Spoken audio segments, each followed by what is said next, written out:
Bienvenue dans nos chroniques philosophiques de décembre 2015 pour parler du rapport entre les philosophes et le jeûne. Les philosophes jeûnent-ils? Alors, parmi les philosophes modernes, nos universitaires, nos philosophes à cravate et à petit four, évidemment, rien ne semble l'indiquer.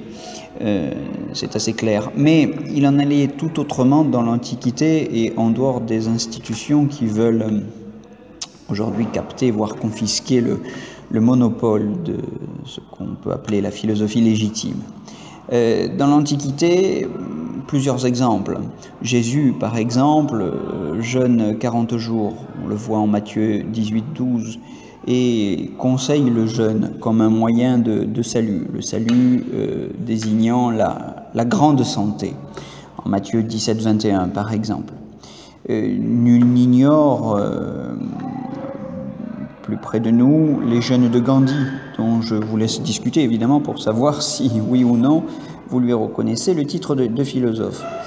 Shelton dit que la lecture des anciens nous rappelle que Socrate et Platon, je cite, deux des plus grands maîtres et philosophes grecs, jeûnaient régulièrement pendant 10 jours de suite.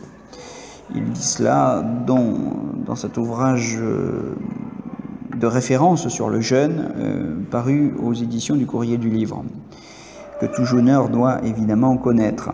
C'est la Bible du jeûne. Dans cet ouvrage, Pythagore est évoqué, Pythagore auquel, je précise, nous devons l'invention du terme philosophe. Pythagore est cité comme étant un jeûneur régulier et avant de passer un examen à l'université d'Alexandrie, il jeûna pendant 40 jours. Il exigeait que ses élèves jeûnent 40 jours avant de les admettre dans sa classe.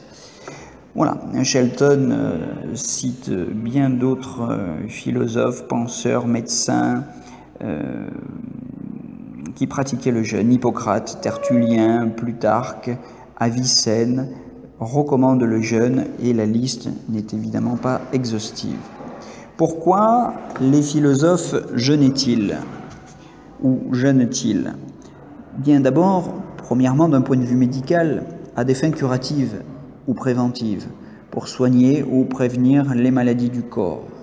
Ce corps qui reste jusqu'à la fin de notre vie, notre véhicule, notre meilleur ami et notre meilleur ennemi.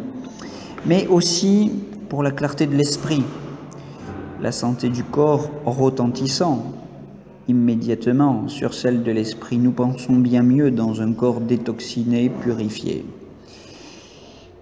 Troisièmement, pour aller vite, des raisons spirituelles.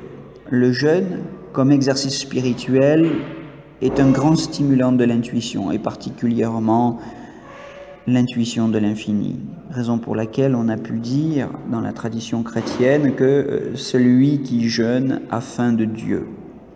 Il n'apporte donc pas seulement la santé, au sens conventionnel du terme, mais la grande santé, le salut, des niveaux supérieurs de santé.